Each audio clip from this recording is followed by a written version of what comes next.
In this video, we are going to fix Microsoft Store error 0x80073d05. So without any further ado, let's get started. The first solution that you can do is that you need to clear the Microsoft Store cache. Press Windows key and R key together. In this way, you'd be able to open a small window called Run. Type for wsreset.exe and click on the OK button. So wait until this procedure would be finished, and once you are done with this, I want you to check if the error has been resolved. However, if the error still persists, then I want you to navigate to the next solution, and that is to reset the Microsoft Store app.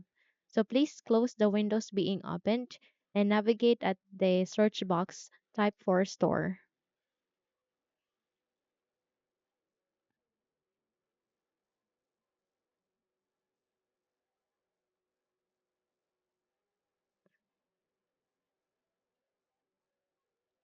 So once you have seen the Microsoft Store, please navigate under the best match, make a right click, and click on App Settings.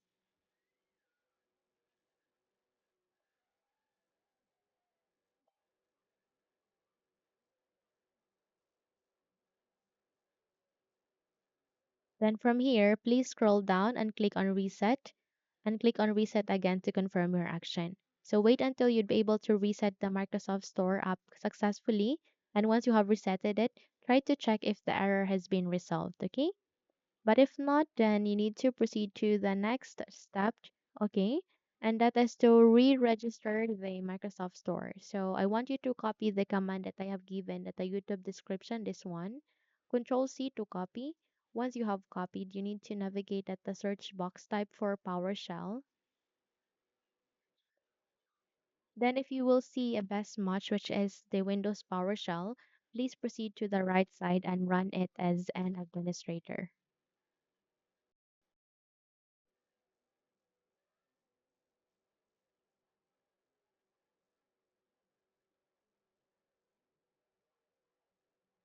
So here at the Windows PowerShell, you need to paste the command that I have given, and then you need to wait until the procedure would be finished. And once you are done with this, okay, I want you to restart your computer. Once you have restarted it, check if the error has been resolved, okay? Now, if you found this video helpful, then kindly like and subscribe. You may also click or turn the notification bell so that you will be notified for more upcoming tutorials. Thank you and have a good day.